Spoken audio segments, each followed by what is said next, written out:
به خیاطی و بروز بودن علاقه داری و دوست داری ترفندهای دوخت رو یاد بگیری، این ویدیو رو تا آخر ببین و سیوش کن و برای همه اونایی که به این ترفندها علاقه دارن بفرست. تو این ویدیو چند مدل ترفند و حتی دوخت آموزش داده شده و خیاطی کردن برات آسون میشه.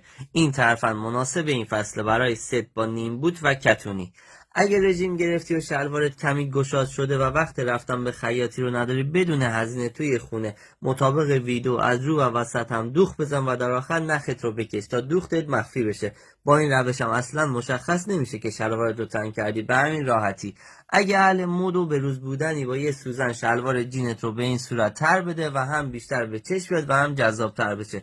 تا یادت نرفته اون قلب زیر پست رو قرمزش کن تا بریم آموزش بعدی رو با هم ببینیم. اگه پاچه شلوار جینت بلند و میخوای ببریش، این کارو نکن.